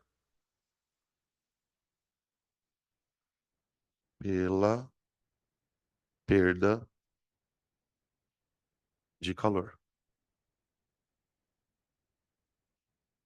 Tá aí.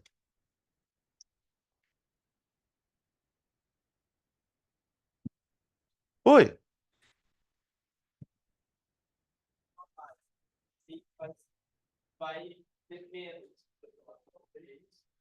peraí, me explica melhor a sua dúvida.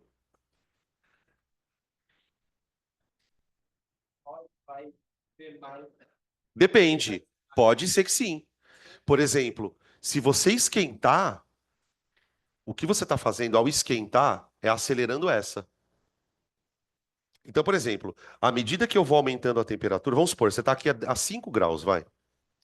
A 5 graus, você tem bastante disso e pouco disso. Aqui, ó, muito solúvel numa temperatura baixinha. Então, pensa que a 5 graus você tem muito disso e pouco disso. Para eu conseguir inverter isso, eu tenho que acelerar o processo contrário, tenho que fazer esse processo aqui ficar bem rápido. Como eu faço isso? Aumentando a temperatura. Então, quando eu esquento, esse cara, ele começa a se transformar em sólido mais rápido do que o sólido vira ele de volta. Você tem um desbalanceamento na rapidez. Enquanto essa reação aqui, ó, estiver andando mais rápida do que essa, a quantidade disso aqui vai diminuir. Eu gosto sempre de fazer uma parábola, a parábola da caixa d'água. Imagina assim, ó, você tem uma caixa d'água, tá bom? Essa caixa d'água ela tem um volume. Só que essa caixa d'água ela tem dois furos. Ela tem um furo aqui e um outro furo aqui. Vou colocar aqui, ó, dois furos, tá? Pelo furo da direita sai água. Pelo furo da esquerda entra água. A pergunta é a seguinte: o que vai acontecer com o nível desse frasco se eu ligar as duas torneiras? Uma que sai água, outra que entra. Depende. Depende. Depende de uma coisa chamada vazão. Por exemplo, se entrar mais água do que sai, o negócio enche. Se sair mais água do que entra, o negócio abaixa. E se as duas velocidades forem iguais? O equilíbrio é exatamente isso. Imagina que essa água seria a quantidade de uma substância lá dentro. Você tem uma reação que produz e tem uma reação que consome. As duas estão acontecendo ao mesmo tempo, não tem como parar uma delas. O que eu consigo é controlar a vazão. Então, por exemplo, supondo que essa água seja o dissolvido. Supondo que essa água seja o dissolvido. Você tem uma reação que produz e uma que consome. Se eu quiser aumentar o dissolvido, eu aumento uma das velocidades. Se eu quiser diminuir o dissolvido, eu aumento uma das velocidades. Então é mais ou menos nesse sentido. Aqui você tem uma substância. Se eu quiser diminuir ela, eu tenho que acelerar o processo oposto. E nesse contexto, como é que eu acelero o processo oposto? Aumentando a temperatura. Então, se eu aumento a temperatura, eu aumento a precipitação do X. Então, a solubilidade acaba diminuindo, ó. Então você vê que por que que a curva vai diminuindo? Porque ela está mostrando para mim o quanto está dissolvido, ela está mostrando isso. Só que se eu estou esquentando, eu estou jogando a reação para o outro lado, eu estou diminuindo isso aqui. Por isso a solubilidade acaba caindo. Gente, essa brincadeirinha da água é a melhor maneira de você começar a entender equilíbrio. Tá? Pensa que você tem um sistema que tem coisas entrando e coisas saindo. E agora você consegue controlar a velocidade com que cada uma dessas coisas acontecem. Num equilíbrio, quando você ouvir falar, o sistema está em equilíbrio. Isso quer dizer que as duas estão, a água está entrando e saindo com a mesma velocidade. Quando eu desloco o equilíbrio, é porque eu estou privilegiando ou a entrada ou a saída, que seria a reação direta ou inversa. É mais ou menos essa a ideia, tá? Beleza? Haja teoria, hein? Misericórdia.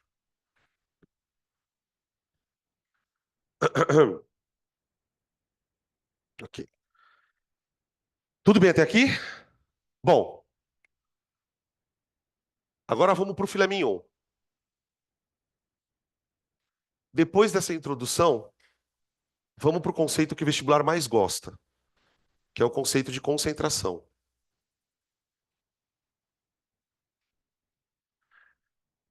Gente, A primeira coisa que eu queria comentar sobre concentração é que toma cuidado, porque concentração não é a mesma coisa que coeficiente de solubilidade.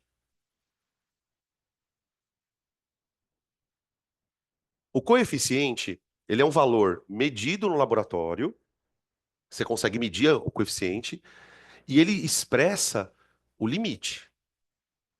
O limite de uma coisa que está dissolvida na outra. Só que quando a gente vai estudar soluções no nosso dia a dia, então você vai pegar um medicamento que está dissolvido, um soro, a gente percebe que quase nunca nós trabalhamos com soluções saturadas. É muito raro no nosso dia a dia você usar uma solução saturada na sua vida. Por outro lado, soluções insaturadas são mais comuns. Quando uma solução é insaturada, significa dizer que a quantidade de soluto está abaixo do limite. Abaixo quanto? E é aí que entra a concentração. A concentração, gente, é uma forma de expressarmos, forma de se expressar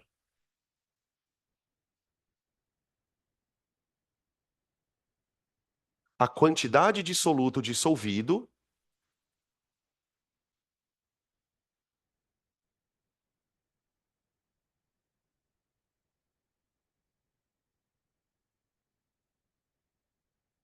dissolvido em certa solução.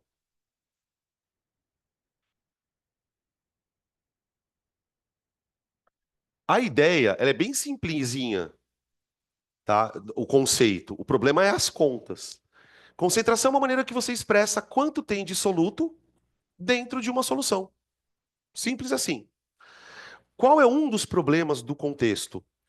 Essa forma de se expressar a quantidade de soluto, ela pode ser em gramas, ela pode ser em mols, ela pode ser em porcentagem. E é aí que está o problema normalmente de quem vai estudar a solução. Normalmente os alunos se queixam falando assim, professor, mas tem muita fórmula para descobrir, para trabalhar. E de fato tem, porque cada forma de concentração é de um jeito. Só que a gente vai tentar estudar esse assunto sem usar muita fórmula, tá? Eu vou pegar alguns exemplos para vocês entenderem isso. Exemplos.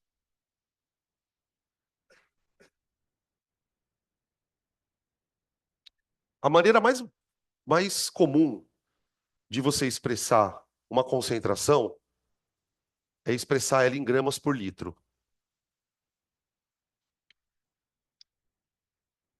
Então, antes de ficar fazendo conta, vamos entender o que significa esse termo, ó, concentração em gramas por litro.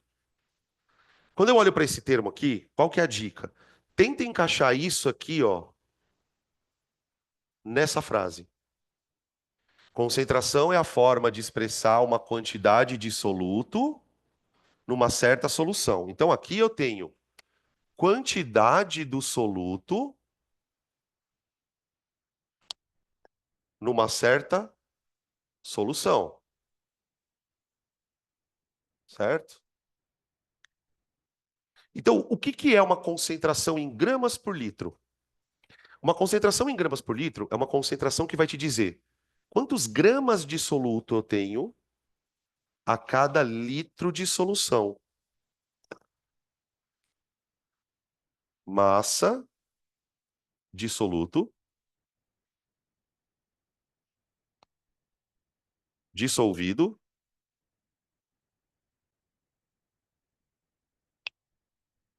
em 1 litro de solução,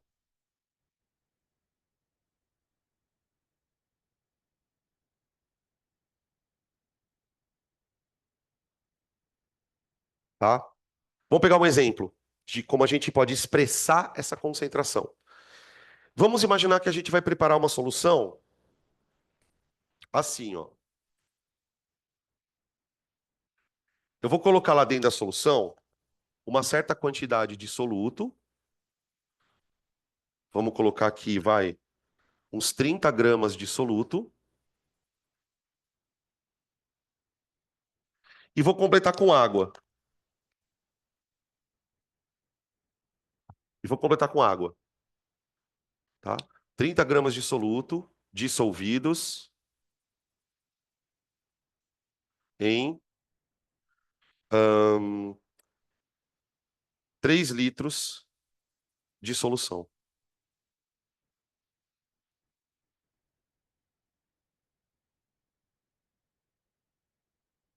Ó, eu estou evitando o máximo fazer conta.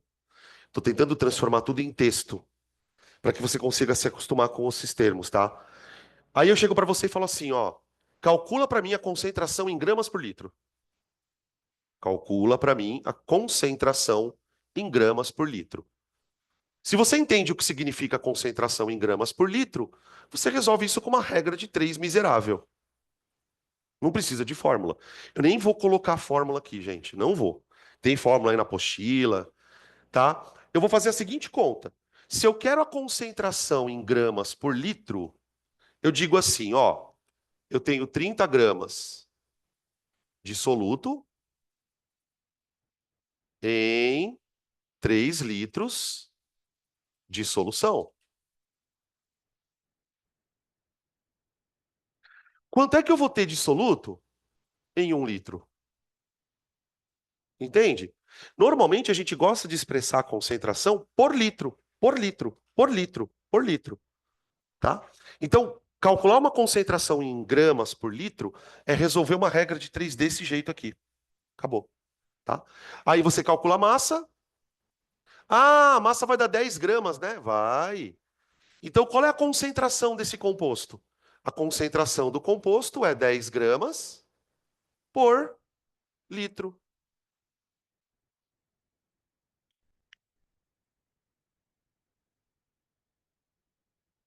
Tudo bem isso? Litro a menos um é um jeito diferente de escrever por litro, tá?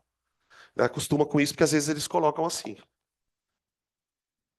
Nossa, professor, é só isso? É, mas vai ver os exercícios do bagulho. O difícil vai ser montar a regra, tá? Vocês vão ver.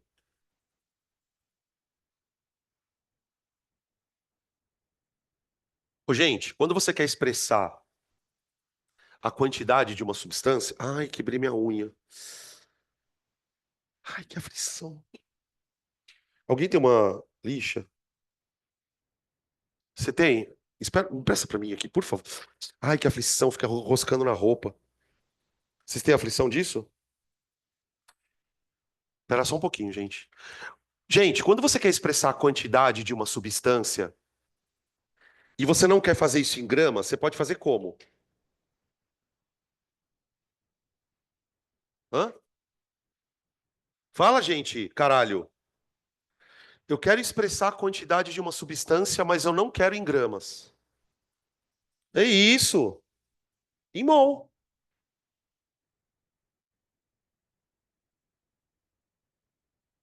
Nossa, bonitinha essa lixa. Obrigado. Então, uma outra possibilidade da gente, e diga-se de passagem, pessoal, a concentração em gramas por litro ela é importante, mas a concentração em mol para a gente é mais. Então, existe uma outra forma de você escrever a concentração, que é a concentração em mol por litro. Então, vamos lá.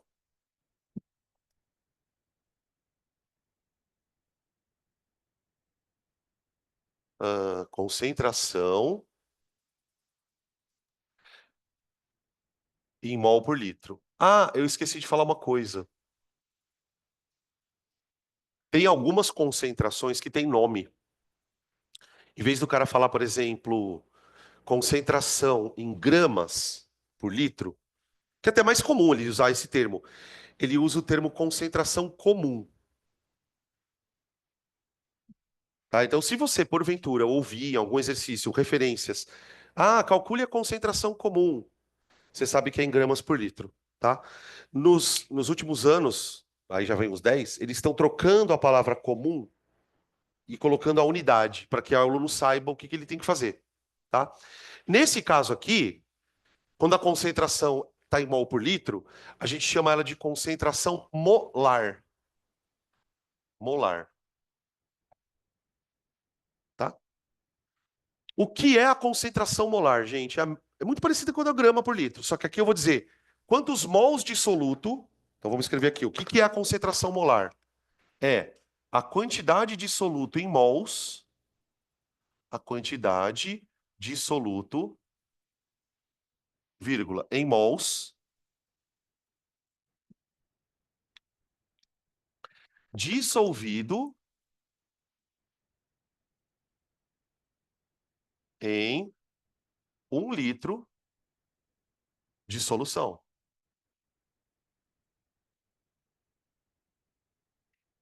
De solução.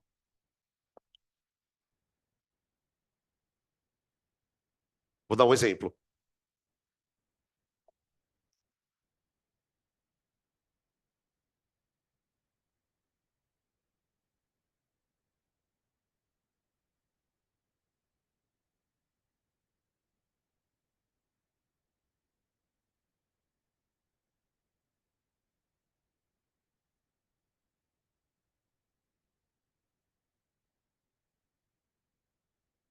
Pensar. Tá.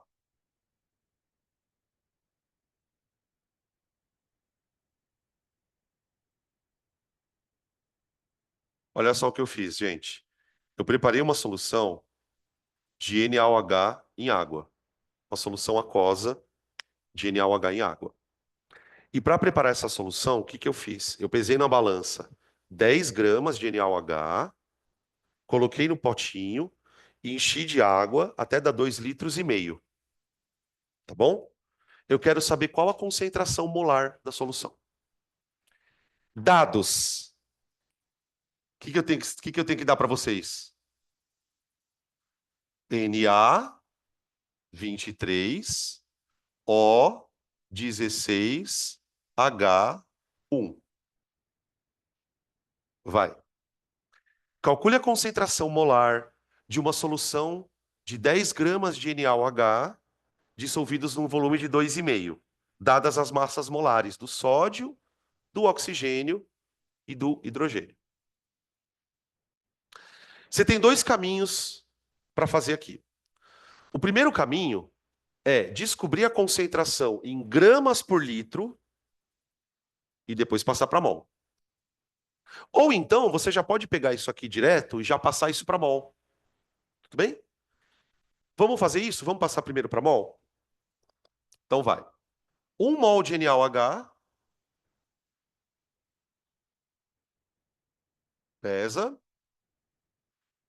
39, 40, né? 40 G. Beleza? Alô? Tá, só que na minha solução eu tenho 10 gramas. Então, quantos mols de base eu tenho para 10 gramas? Tá bom? 10 gramas é 1/4 de 40. Então, o número de mols aqui vai ser 1/4 de mol.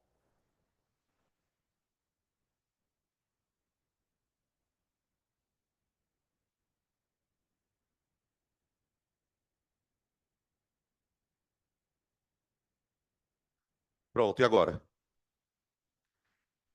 10 gramas é equivalente a 0,25 mols, certo?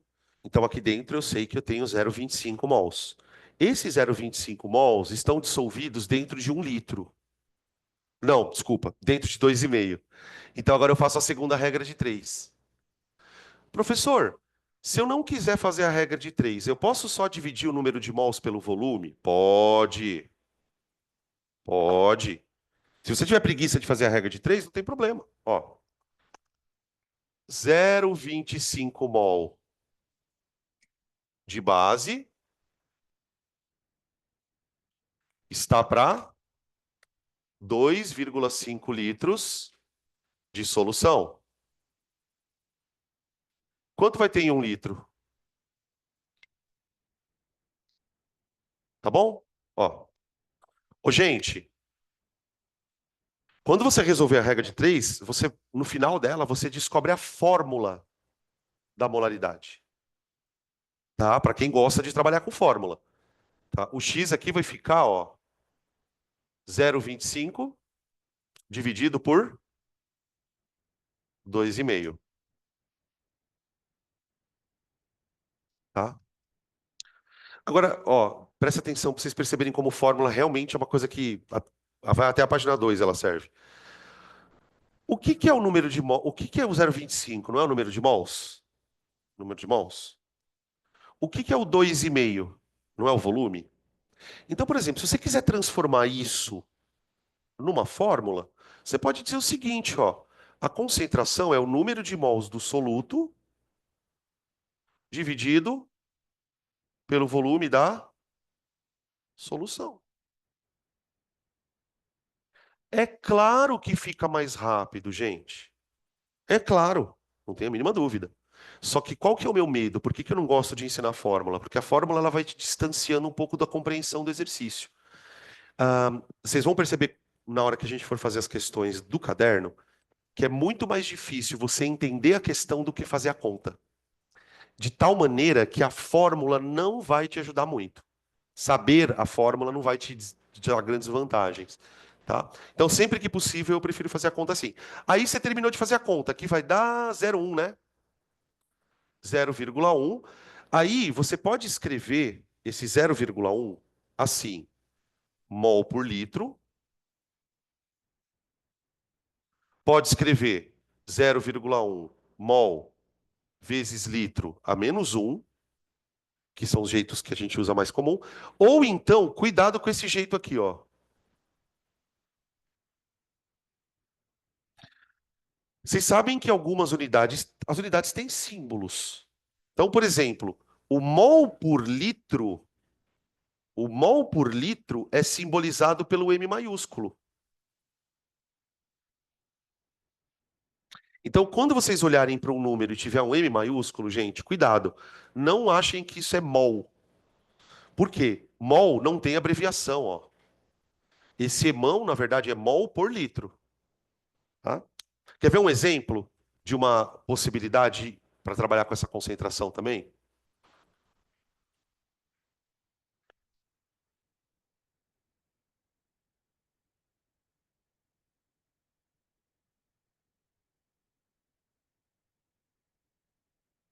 Vê. Ah, esse é bom.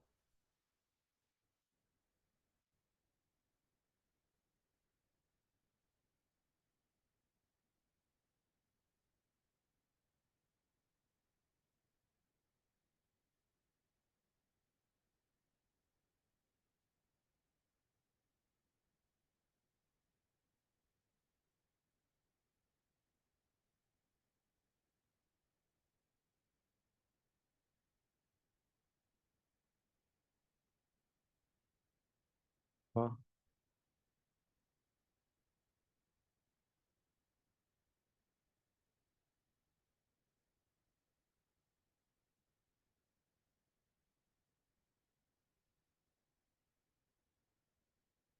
Ó, esse tipo de pergunta é bem cara de vestibular, tá?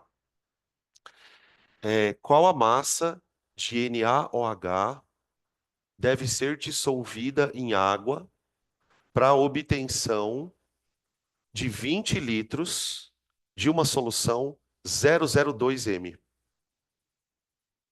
Quando ele fala solução 002 m, ele está te dizendo que a solução tem que ter 002 mol de NaOH por litro. Compreendem isso? Se você conseguir compreender isso, gente, você nunca mais usa a fórmula na tua vida. Tá bom, professor, já falou, caralho, 30 vezes que não é pra usar fórmula.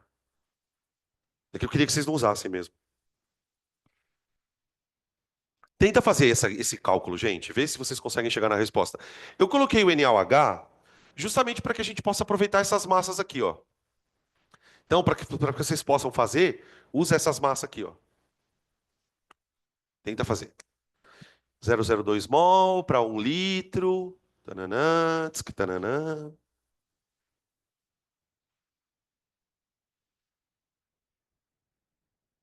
E aí, quanto deu? O que que vocês estão fazendo primeiro? Transformando o quê para quê? Isso aqui para grama? Ah, para mol, tá, beleza. Então a primeira conta que você está fazendo é essa daqui, ó. Eu tenho que ter 0,02 mol de base a cada 1 litrinho de solução. Isso, esse é um jeito de fazer. Tem vários jeitos, tá, gente? Você pode começar passando isso para grama, e depois fazendo essa regra de 3 com grama, ou fazendo em mol e depois transformando para grama. Então, ó, eu quero ter a cada litro 0,02. Quanto que eu tenho que ter dessa queridona para 20 litros? De 1 para 20 aumentou quantas vezes? 20 vezes. Então, o número de mols de base tem que ser 0,02 vezes 20, que dá 0,4 mol. Então, se eu quiser preparar essa solução, eu vou ter que colocar numa balança 0,4 mol. Ah, professor, mas balança não mede mol, balança mede massa. Vamos transformar para massa. Tá bom. Aí eu faço a segunda conta. Você percebe que aqui, pessoal, o exercício ele pode abrir margem para te fazer duas perguntas. Ele pode te perguntar aqui nesse caso quantos gramas ou quantas moléculas. Daria para perguntar também. Como é que eu faria se ele perguntasse quantas moléculas? Aí eu faço 1 mol, 6, 10 a 23, 0,4 mol X. Como ele pediu a massa, então eu faço, ó, 1 mol tem 40 gramas, assim como 0,04 mol tem M. Ah, é só um zero, né? 0,4. Dá 16G. Tá? Vocês estão percebendo que não foge muito do contexto de raciocínio do cálculo estequiométrico? Só que a diferença agora é que eu estou mexendo com uma substância dissolvida em outra. Eu não estou mexendo com uma reação, tá? Apesar de que logo menos a gente vai colocar isso aqui para reagir também, né? Aí a coisa fica mais legal. Tá bom?